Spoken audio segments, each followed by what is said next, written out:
Chicago and the Philippines. A comprehensive review of the week's special community events, featuring many exciting personalities, handled by the most professional Chicago Philippine Reports TV staff. Good afternoon and welcome to the Chicago Philippine Reports TV, still the #1 Filipino show in the Midwest. I'm Girly Pascual. Welcome to our show. Today we have all the top stories from the Philippines. We also have what's happening in our own Filipino-American community of Chicago. We have interesting interviews led by our very own executive producer, Miss Veronica Layton. We have Bridget Cotero Carino. All these are coming up and more afterward from our sponsors. Please stay with us.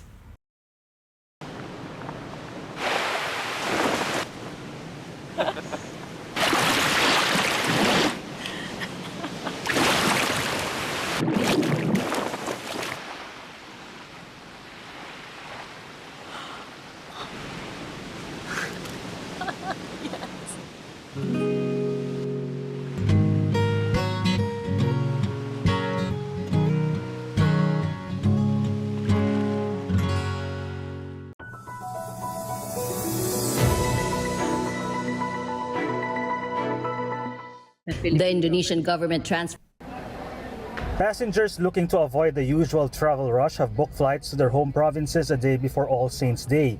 Many travelers look forward to Undas or the All Saints and All Souls' Day break, saying it's an important holiday to spend with families and loved ones. Yung parents ko sa sementeryo, saka yung pamilya ko siyempre, at kailangan balikan talaga yung kung saan ka nanggaling. The new NAIA Infracorp says it is expecting up to 135 to 138,000 passengers a day during the holiday period, but asserts this figure remains manageable. It also continues to do improvements at the airport, including the air conditioning units and the baggage handling system, which recently experienced problems. But NNIC General Manager Angelito Alvarez warns there will be a water service interruption at NAIA Terminal 3 on Friday, November 1, until early morning of Saturday. We'll be encountering another problem. November 1, there will be another water supply interruption dito sa Terminal 3. Pero ang maganda rito, marami nakikipagtulungan sa atin eh. Maynilad will be there. He says contingency measures are in place to ensure water is available in all toilets of Terminal 3. Meanwhile, Transportation Secretary Jaime Bautista inspected the Manila North Harbor where he said sea travel has returned to normal following Tropical Storm Christine. The Philippine Ports Authority, however, says there are fewer passengers this year. Ang report niya sa amin, hindi masyadong puno itong mga barko, no? Kaya kayang-kaya nung existing terminal yung pagtanggap doon sa mga pasahero. Konti lang daw talaga yung nagpa-book for this Undas. Talagang yung influx ng pasahero ay sa holiday season pa, December. At the Batangas port, trips have also resumed. However, a vessel which ran aground due to the recent storm has affected port operations. There's close coordination among the stakeholders and with our authorities. So pag-usapan po yan kung ano ang maganda pang magawa para hindi po maapektuhan yung biyahe. Authorities say they will continue to monitor the ports and airports in the country to ensure efficient processes at the transport terminals. For those traveling by car, the North Luzon Expressway Traffic Operations Department expects a 10% increase in the daily average of vehicles using the roads. This translates to around 363,000 vehicles passing through the expressway from Thursday until November 4. To avoid congestion or long lines, NLEX management has deployed more than 1,500 personnel to assist in toll payments and assist motorists who may experience problems on the road. Over at the South Luzon Expressway, a spokesperson noticed many motorists getting a head start in their travel plans. Those who have questions or problems may call the NLEX hotline 135,000 and the SLEX hotline 0917-687-7539.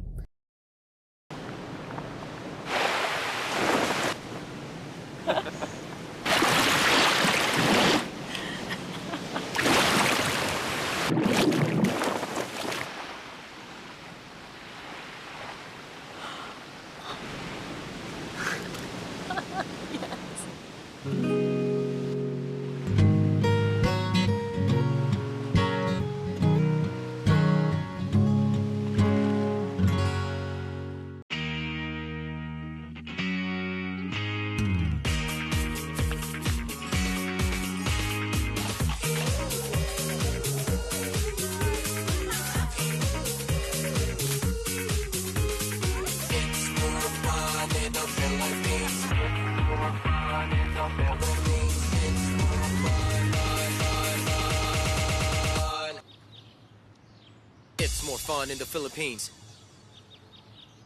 How would you like to get high-speed internet for your home for less than $2 a day? That's right, for about $50 a month, you'll get lightning fast internet. Are you paying less than $50 a month right now for your internet? Then call Whole Home Connect right now for blazing fast internet at $50 a month with no price increases, no hidden fees, no contracts, no equipment fees. It's a great deal. And guess what? You can try it for 15 days. If you don't like it, you get your money back, but you're gonna love it, and you're gonna love the price. Internet for your home for $50 a month. That's less than $2 a day. Plus, no contracts, no equipment fees, and our 15-day guarantee. Call now.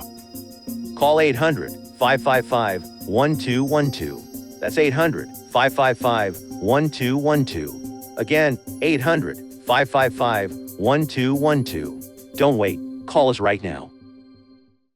Do you need to get your hands on some extra money right now? Maybe $25,000 or more? If you're a homeowner, now is a perfect time to get cash out. While homes in many neighborhoods like yours have gone up in value, you can use the money for anything. It's yours. You can buy an investment property, pay for college, pay off higher interest debt, or make home improvements. A cash out refinance is the perfect solution to get the cash you need. If you need $25,000, $50,000, or even $100,000, now's the time. Home values are up, and so is your equity. We offer you a way to use it. No need to sell your home or use your savings. Call New American Funding now and speak to a cash out refi specialist and see how much cash out you can get.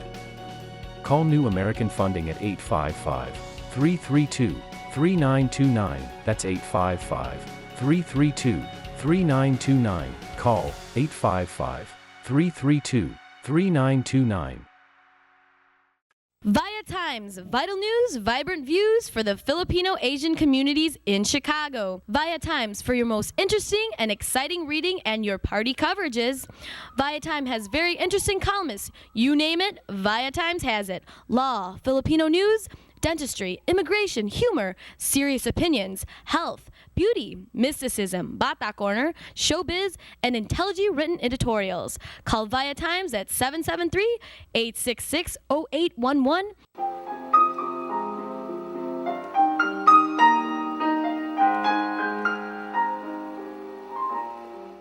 Magandang hapon po sa inyong lahat and welcome to Veronica's segment of this show. Today, I have a very interesting, very important person from Aurora, Illinois. And his name is Muhammad Clayton.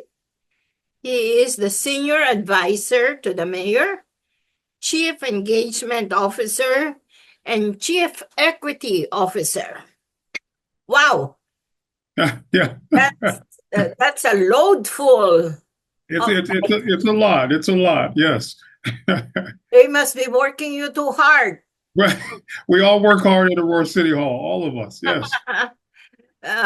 Okay. Clayton or Muhammad. Muhammad is your first name, right? Muhammad's my last name. Oh, your last name is Muhammad.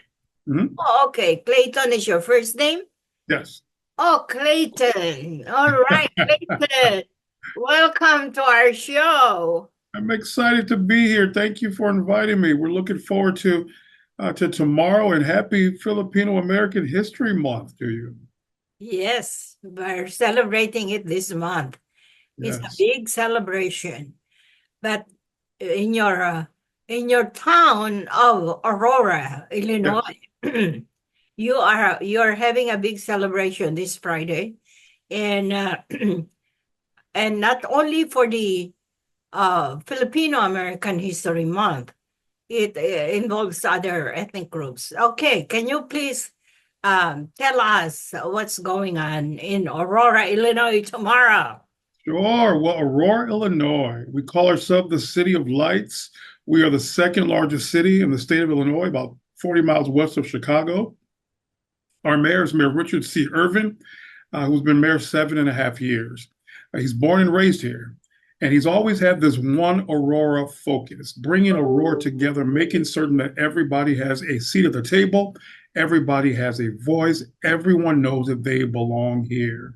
And so we have flag raising ceremonies throughout the year.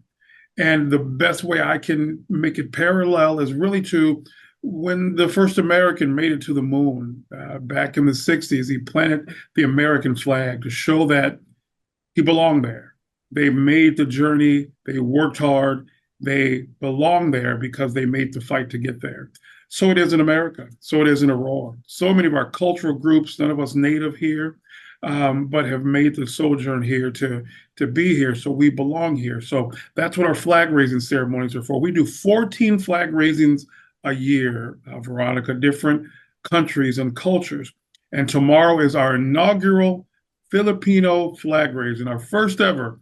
And we're excited to honor our Filipino community, our Pinoy community, our residents, our business owners, our visitors, and we're just going to have a great time as we honor Filipino American History Month. Multi-diverse town. Very diverse town, most definitely. Many cultures here. Our fastest growing cultures are our Indian and our South East Asian populations. And so we just watch a growth, people coming to Aurora. They want to be in Aurora. It's the city second to none. And we are opening new businesses. We have Filipino grocery stores and Asian fusion restaurants and Filipino staff members that we're just going to be celebrating at the flag raising tomorrow. Right. Terrific to hear this. Will this be the first time to have a Filipino occasion here? Yeah, it's first time for our Filipino flag raising. As I said, we do about 14 flag raisings per year, and we range from the Irish flag to the Colombian flag, to the Mexican flag, the Indian flag, the Pakistani flag, and just all in between, but our first Filipino flag raising. And we really honor it this year because we opened our new downtown Asian fusion restaurant called Leilani Asian Fusion, owned by a Filipina named Abby Kemp. And as we've watched Abby these last couple of years kind of build a business in Aurora, bringing Filipino flavor and culture, the whole Pinoy culture, she and her two chefs, Garnett and Clark, all Filipino. We said let's just be one of our new flag raisings this year as we honor our Filipino community. So yes, it's our first one. We have a couple of popular singers from our community who will be singing at the occasion. Yes. Kayla Tejero and Lou Maningas. Cabalona. Yes. Wow. Yeah, we're excited. You know, Kayla's one of our own. Kayla won our first Aurora's Got Talent competition in 2012. So we've known Kayla for 12 years since she was a young girl, 10 or 11 years old. We watched her grow up. We know her father. We know her mother, part of our Filipino nurses community in Aurora. And so we're so excited. We're so proud of Kayla. She graduated. She's a registered nurse now. She's a model. She's a performer. So she will be with us. A full circle moment for her. And of course, the great Luella Rose from the Sama Sama Project out of Chicago, a Filipino folk band. Luella's literally traveling right now as we speak. She's in New York performing and connecting for Filipino Heritage Month, and she's taking a midnight flight back to Chicago just to be with us tomorrow morning in Aurora. So, really? Yeah, we appreciate her so much. I'm happy to tell you that both Kayla and Lou are connected with the Viatimes News Magazine. Yes, they both speak so highly of you. You yourself, Veronica, you're a legend in the Filipino community. Everybody I talk to say, have you met Veronica? Have you talked to Veronica? So I'm so glad we finally get to meet. You're doing amazing work there for sure. Oh yeah, I've been around. I've been a fixture in this community. I'm old. Sad to say, I've grown old in this community. You are great. Yes, and well, life is so exciting. Yes.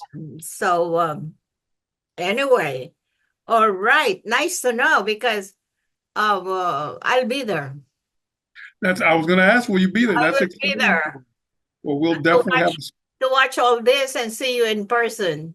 We have a special seat for you. We do these flag raisings at an outside venue called One Aurora Plaza, where we raise all of our flags.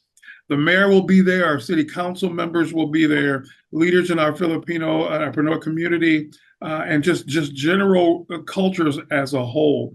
The mayor will do a proclamation for Filipino American History Month. We'll have performances by Luella and Kayla. And we also present awards. Every flag raising has its own award with its own name. And the name always has to have the name excellence in it because it's our city's commitment to excellence, not perfection, but excellence. And there's also something culturally connected to that community that signifies the name of the award. So we're going to unveil the first ever Filipino awards tomorrow with the name, and we'll be presenting them to community leaders in Aurora. And then we'll raise the flag for the first time. And immediately following the ceremony, everyone's invited for lunch a couple blocks away at Leilani Asian Fusion for a nice Filipino lunch at Abby Kim's restaurant in Aurora. Oh, exciting. Sounds really exciting. Will the mayor be there? The mayor will be there. He is literally traveling abroad this week, representing Aurora in another country, and he is on a flight as we speak at 11 a.m. To get back to the States to be here for this. He wouldn't miss this. So we're excited for tomorrow. How long would the whole program take? Oh, it's less than an hour. We bring people in. We have Filipino music playing. We get people fired up. So hopefully you'll be there to lead some dancing off for us. And then we go into the program. Then we have free samples of Filipino cuisine from Leilani Asian Fusion, and then we'll depart. But from 11 till noon. I've been to Asian Fusion too. Oh, wonderful! Wonderful. Because I think there was one time. There was a concert, Kayla's concert. Yes. Held there. Oh, wonderful. Yes, Abby does a great job. It's a very nice community, and it's quite far from where I live. But tomorrow, Kayla will be picking me up. That's incredible. That's incredible. Yeah, I don't drive these days. Okay. So she knows she has somebody else to pick me up. Oh, She'll do it.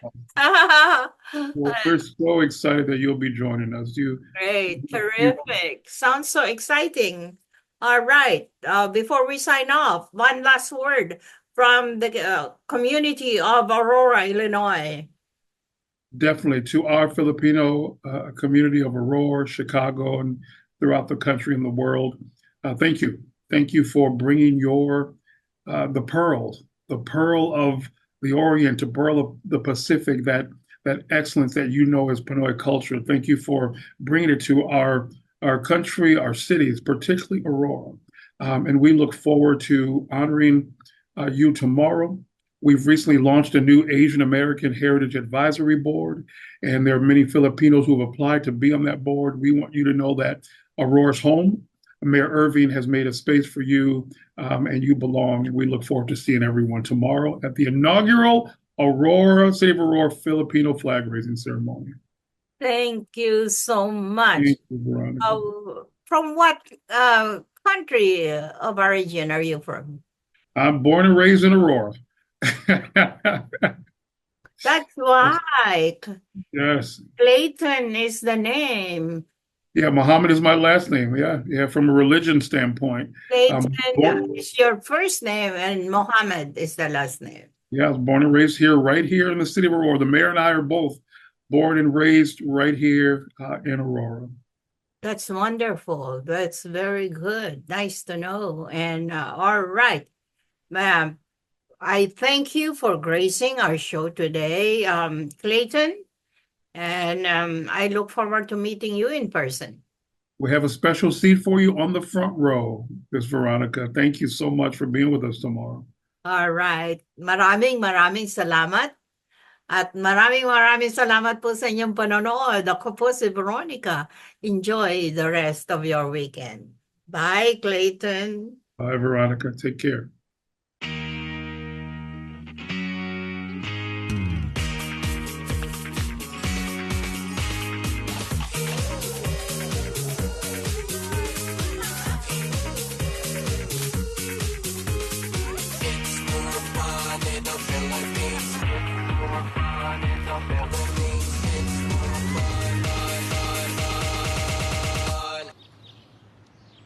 It's more fun in the Philippines.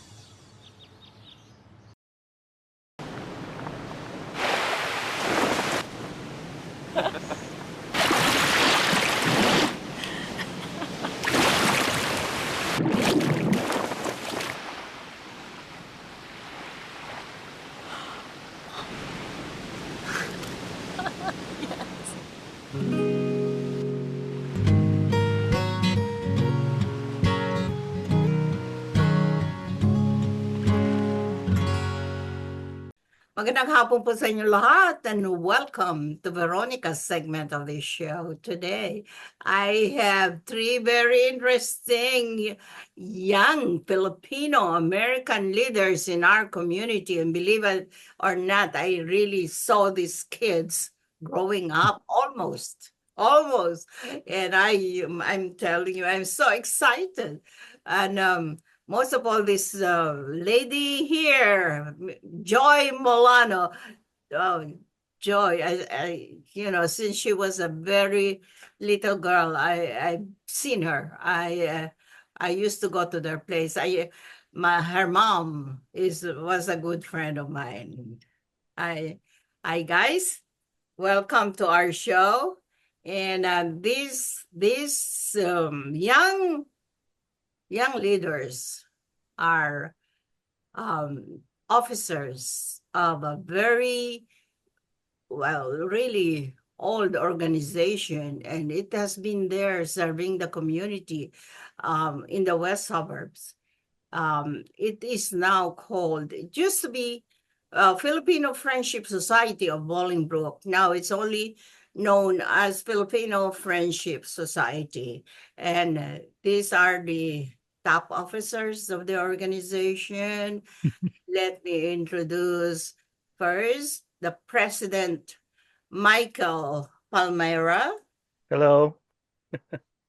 And the vice president, Choi Molano Vergara. Hello, everybody. And Mr. Rex Balsita. Wow, these kids really came What's up? from families. Really, their parents were my contemporaries, believe it or not.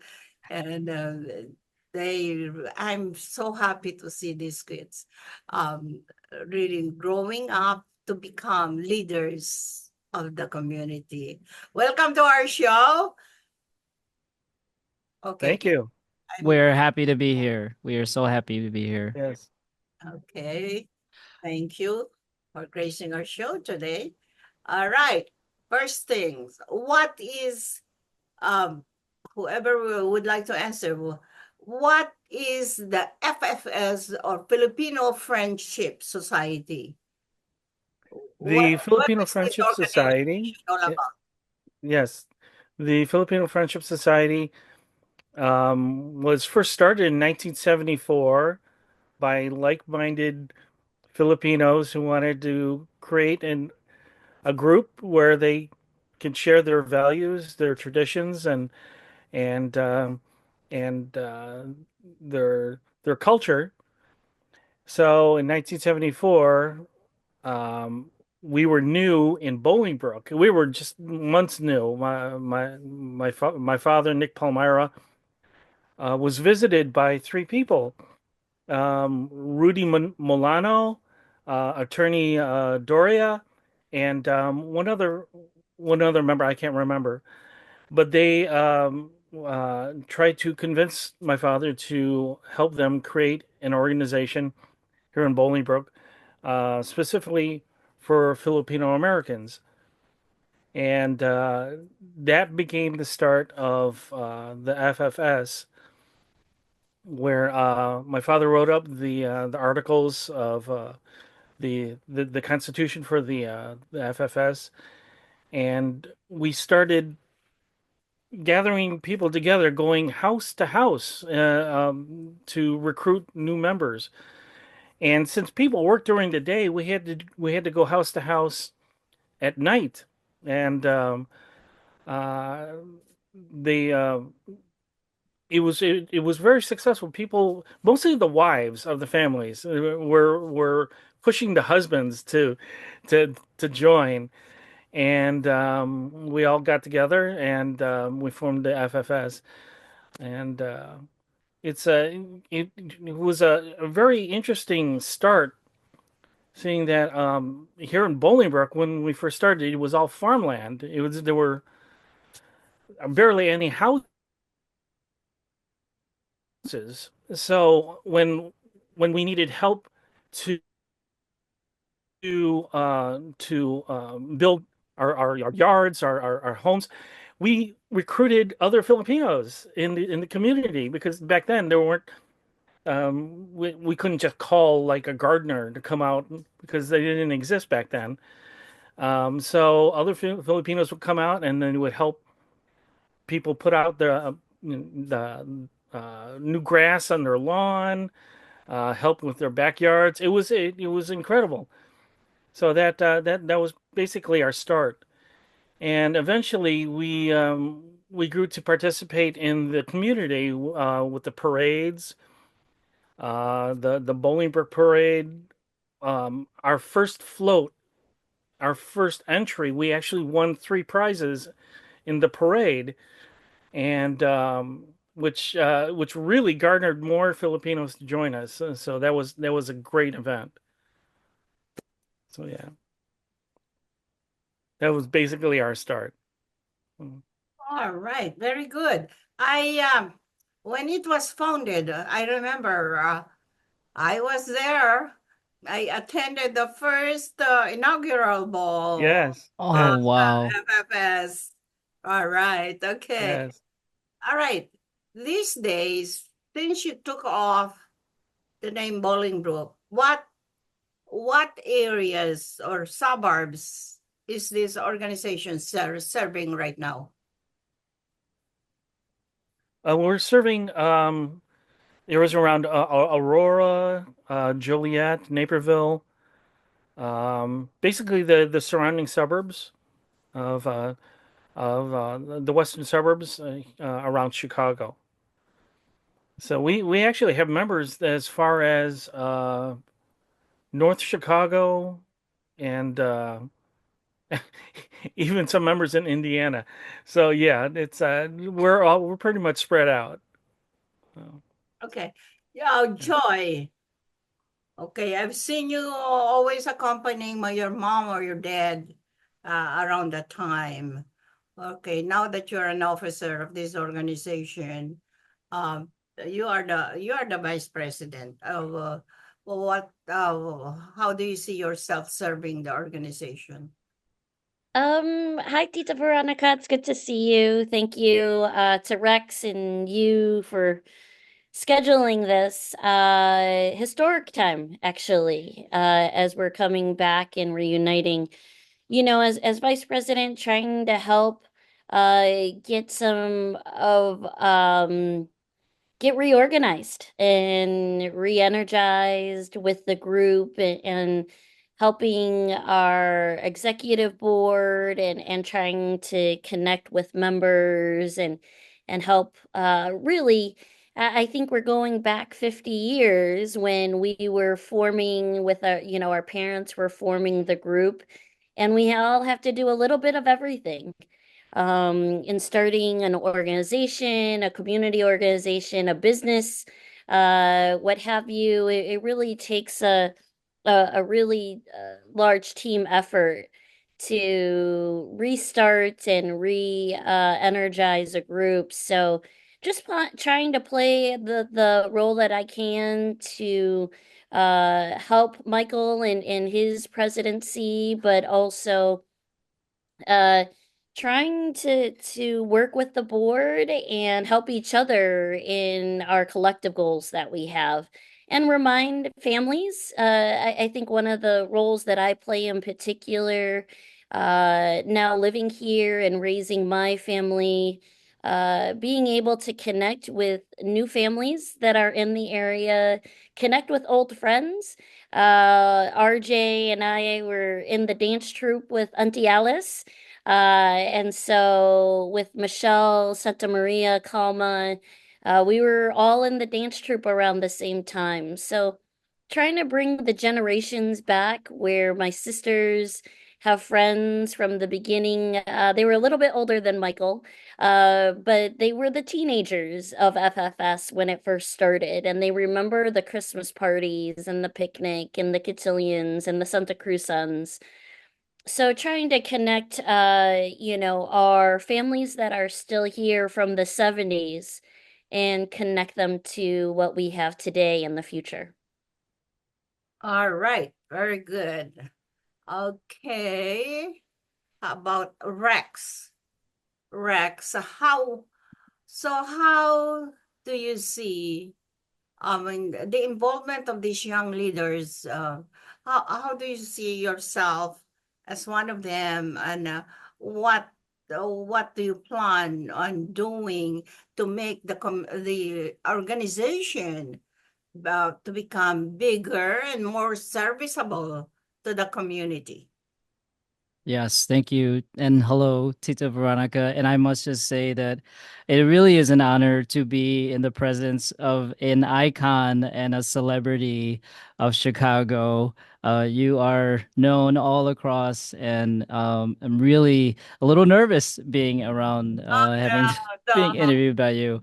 You are a celebrity. Everybody knows you. So, yes, with FFS, it's funny because I think the story of the new board and the second gen taking over, it kind of just unfolded really naturally. All of us didn't really know exactly how we were going to do this, but we all wanted to do it in some way or another. And we all had our own kind of ideas, but it was all kind of heading towards the same direction. So I think for me personally, what really hit close to me was really just reuniting this second generation. All of us were together and grew up together, led by our parents, the first generation, forcing us to go to all of these parties and gatherings that none of us wanted to go to. But I cannot tell you how grateful that we were put in that position and forced to go to these, because looking back at all of these people in the community that we know and that we still talk to. So that really kind of hit close, where I want to continue that with the third generation. I want not only the second generation to get reunited, but I want the third generation to unite, because that is something that is probably not really happening. I don't think that we have to do, you know, social events every week or every month, but just the ones that we do, we want to focus on, um, you know, the second gen reuniting, the first gen uniting, while still upholding that legacy that's being handed down from our first gen. Terrific. Okay. Maybe the three of you could give me, um, in your own mind or memory, if the time, a very favorite recall in your memory, that when you were going with your parents, your mom or your dad, around the community, what is the thing that really get imprinted in your mind? Can you please tell me? Okay, I'll start with the president, Michael Almera. I think it would have to be, for me. It would have to be the Christmas parties. All right. When I was young, I remember the Christmas party. I was like 8 or 9 years old, and we would have the Christmas parties at the Park District. And I remember the Santa Claus would come out, and he would start passing out the toys, and I was like, I'm not gonna get anything. I'm not gonna get anything. And then as everyone's name was being called, I was like, oh, I'm not gonna get anything. Well, Santa calls my name, and then he brings out this big present, and I was like, wow. That was amazing. I forgot what it was, but it was like this big present. And it was the is the biggest one in the bag. I was like, Oh, Oh, oh my wow. goodness. Okay. Yeah, and that was really special for me. So, great yeah. memories. All right, Yeah. Joy. What was it? Oh gosh. Okay, so my dad, as Michael said, has been part of FFS, and my mom, of course. That is true. The wives did a lot of influencing their husbands and partners, and so, you know. Gosh, there's so many. It's hard to just pick one because some of my favorites are with people that I'm with on eBoard, like RJ and Michelle, and dancing for the Filipino Friendship Society and representing for the dance troupe. And we did that for over a year or so, and now we still see each other. On social media or have a reunion of sorts in an upcoming year at events. So being part of the Filipino dance troupe was something special because we got to do some things and got to meet other Filipinos in the community that we didn't go to school with necessarily. We all didn't go to St. Dominic or we were in different grades. I am going to share a couple more just because I'm that old. But I would have to say,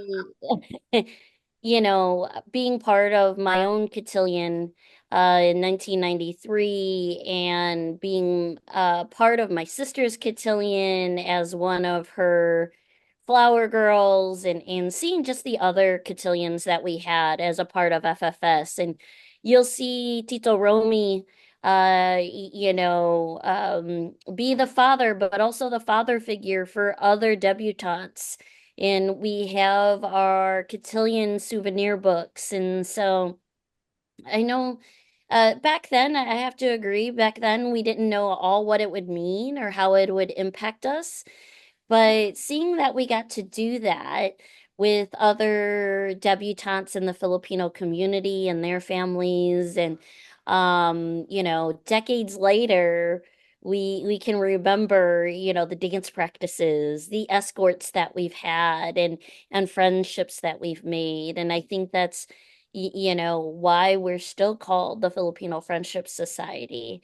I could go on and on because there's a lot of events that happened, but those are probably the two because it mixed friendship with my family. The cotillions did. So those were some special moments.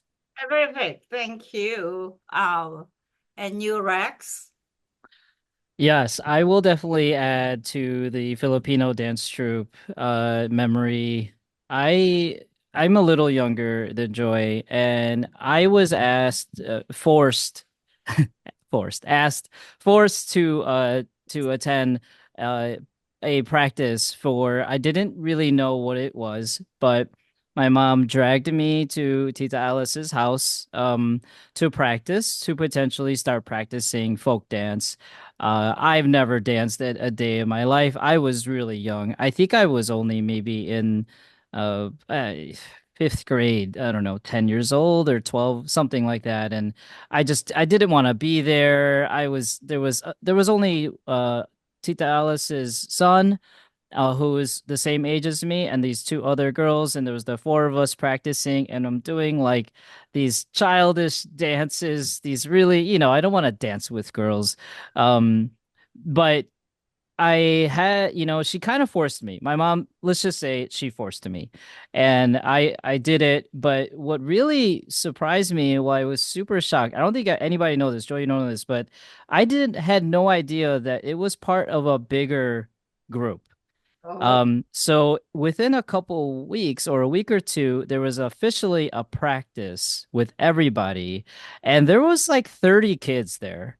And that's when I met Joy, a bunch of other kids in the community that I knew from my sister's friends, and I was just like, wow, I didn't know everybody was here, and it really was just just an amazing time throughout those couple of years. We were we were a big production. It was a very big deal. We were traveling, doing other, not just FFS events, but we were doing all types of events for the Filipino community. We had young kids to middle to older, all the whole age range.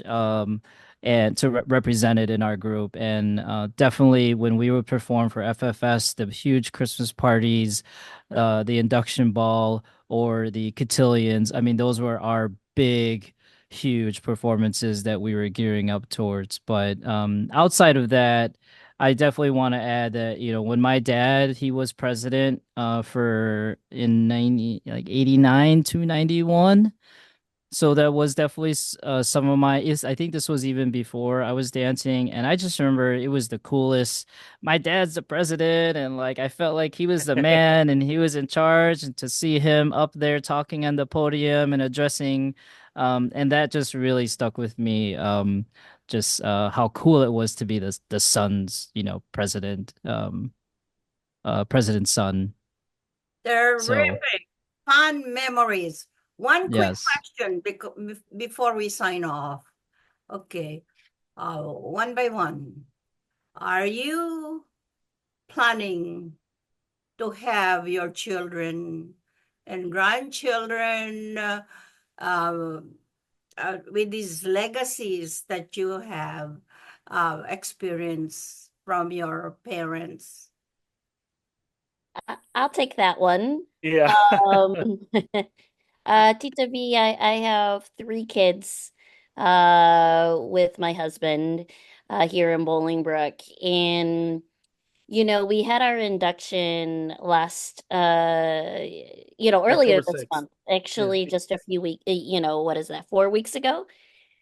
And, and I think my kids and my nieces and nephews actually, because they participated in my mom's productions, whether there was Santa Cruzan or another church event. And so, my nieces and nephews have been part of FFS and my sister's kids. And, when I had when we started meeting, and I had talked to my husband about it, and I think wholeheartedly we wanted this to be part of our family, and bring, some of these memories for even my nieces and nephews. I had family come out from Texas actually for the inauguration, and it was the first time that she saw Tinickling dance.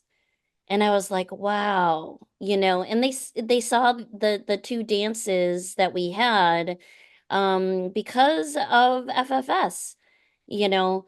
For my kids, they've heard about things or stories that we have shared or my sisters have shared or my husband has shared in their own, them growing up.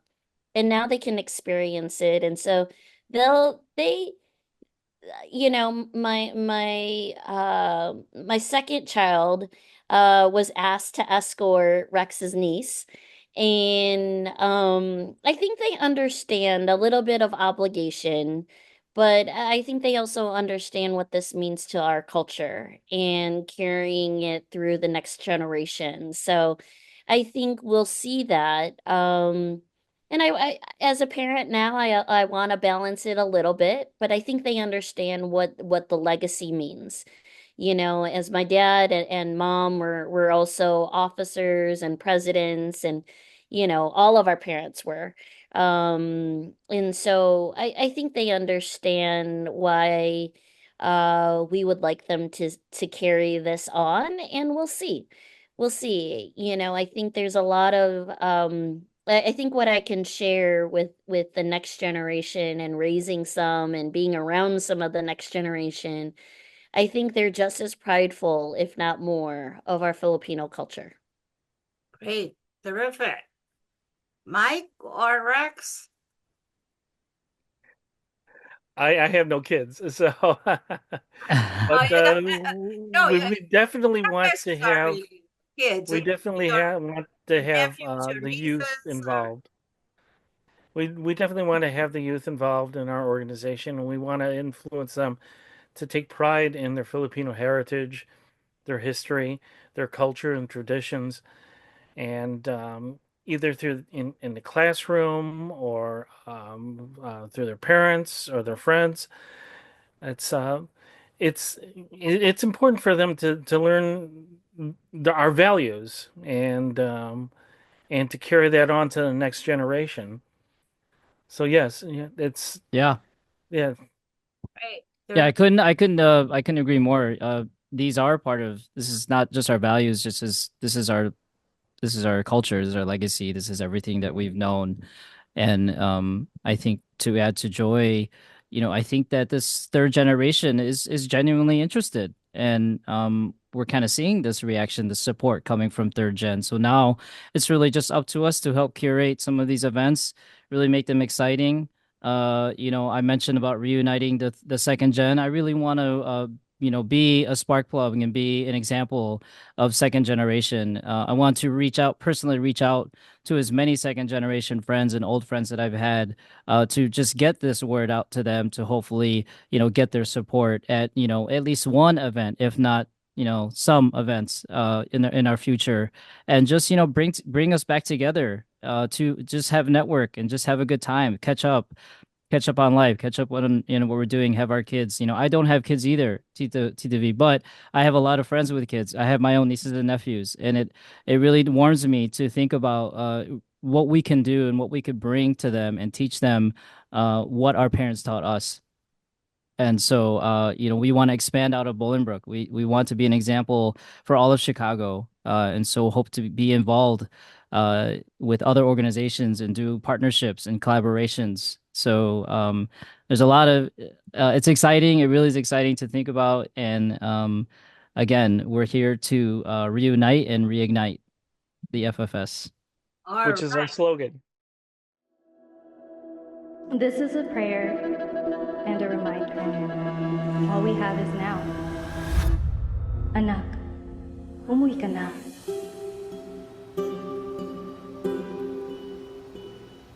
Worldwide this morning, growing concern over a growing health crisis. The World Health Organization has just declared that this is a pandemic. Hi. I can't hug you. Don't touch me.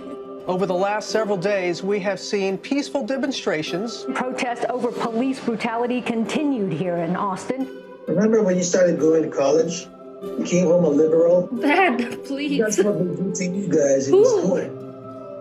All these people that we never met and never will meet because of what had happened to them. It's just too much. The way that our family communicates is not necessarily, it's not great. What advice would you give for those of us that are struggling? Deal with it.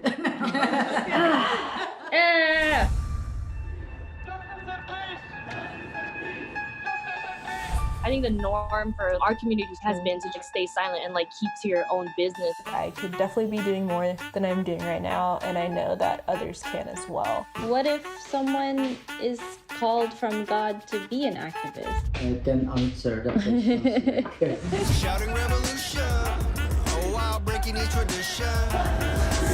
You don't believe in the Black Lives Matter movement? An advocacy group reporting at least 3,800 anti-Asian hate incidents since last March. I'm kind of conflicted. I'm like, maybe I should move home and be here with them. I hope that this moment makes you take a step forward and a step together in the right direction. In order for a subject to not be taboo in our community, there always has to be someone to start that conversation. Yeah. You speak up for me when I can't speak up for myself. And I've seen you do that for other people. I see a lot of people who just kind of cut off friends and family, and I don't think I can do that. I love my parents. This is a symbol of our voices. If you look at your neighbors around you, you will see who stands with you, who stands for you. At least I know that you can stand up. That's the thing I'm so happy about.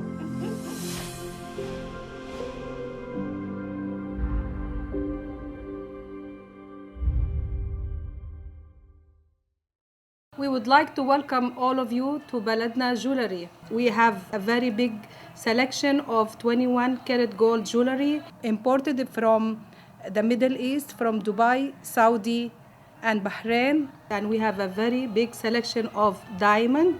We offer free financing for 6 months, and we have a layaway system which you can leave your stuff for 3 months. We repair gold and we buy old gold. Welcome to Baladna Jewelry.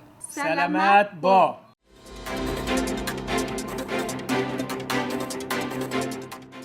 Good afternoon, this is Bridget Carino-Quecher bringing you this week's local news from our community.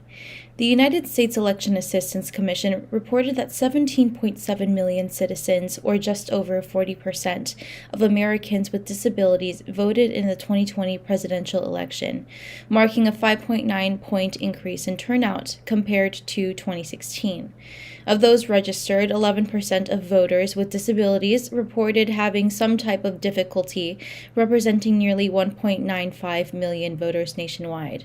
This number increased in the 2022 midterm elections to 14%, or 2.2 million disabled voters, with most difficulties reportedly occurring during in-person voting. Disabled voters face significantly greater barriers at the polls compared to voters without disabilities. Several federal laws have been passed to reduce these barriers. Despite federal protections, polling places still struggle to provide accessible voting facilities. Additionally, volunteers often lack the proper training to ensure that disabled voters are treated equitably. Common misconceptions also persist regarding disabled voters' desire and ability to participate in the voting process. Illinois Secretary of State Alexi Giannoulias announced the Illinois Flag Commission received 4,844 entries during the 6-week submission period that closed October 18th. I'm thrilled by the number of submissions the Commission has received, as well as the excitement that this project has generated. I can't wait to see which designs the Commission selects for public voting, Giannoulias said. The contest has encouraged us all to reflect on what makes us proud to be Illinoisans, resulting in some great stories and unique designs reflecting what our state represents. Now that the submission period is closed, the Illinois Flag Commission will meet before the end of the year to select the top 10 designs. Beginning in January, the public will have the opportunity to vote online for one of 10 new designs or one of the 3 former flag designs, including the current state flag, the 1918 Centennial Flag, and the 1968 Sesquicentennial Flag. On Sunday, October 20th, 2024, King Charles III abruptly departed from a luncheon in his honor at Parliament House in Sydney, New South Wales, Australia, after only being present for 10 minutes. This unexpected exit raised questions about his overall health status while touring Australia, as he is presently receiving cancer treatment. King Charles, who was 75 years old, arrived in Australia on Friday, October 18th, having put his cancer treatment on hold for 11 days to undertake this significant overseas trip. Despite his health issues, Charles was able to deliver a brief speech and present lawmakers with a symbolic gift, an hourglass, before leaving the event. Upon presenting the hourglass, he humorously suggested it could be used to keep things brief, flipping the timer and causing laughter among attendees as he quickly exited the event. Over 20 million people watched the conversation between Joe Rogan and Donald Trump in less than 24 hours after it was posted. In under 24 hours, over 20 million people have watched Joe Rogan talk with President Donald Trump, many of whom likely watched all 3 hours. The two men discussed the affection shown by Whoopi Goldberg and the women of The View for Trump before he ran for president, the killing of whales by industrial wind energy, the JFK assassination records, which Trump promised to release if elected, and much more. It was a feast of taboo topics. It was also the latest sign that the American political tide is rapidly turning toward Trump and away from Kamala Harris. A Wall Street Journal poll last week showed Trump narrowly ahead of Harris nationwide, and a CNN poll yesterday showed them tied. Harris's decision to make her closing argument to the American people that Trump is a fascist and Hitler sympathizer was widely viewed as a sign of desperation, and her line of attack, tired to begin with, further fizzled out in the media after she failed to clearly answer questions in a CNN town hall meeting with Anderson Cooper. That's all for today. Thank you for watching our news this week. This is Bridget. See you next time. That's all for today. Thank you for watching our news this week. This is Bridget. See you next time.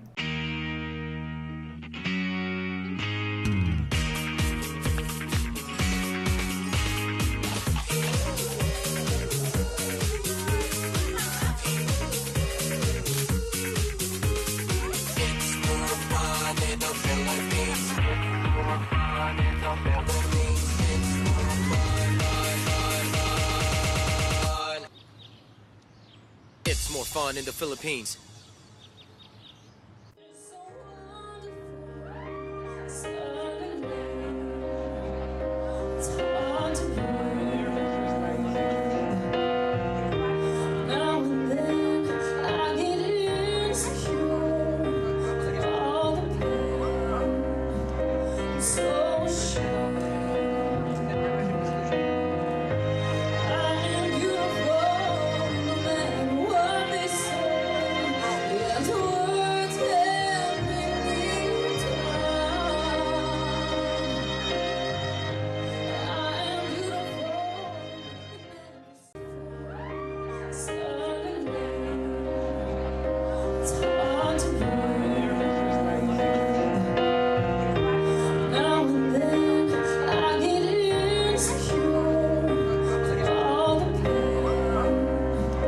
So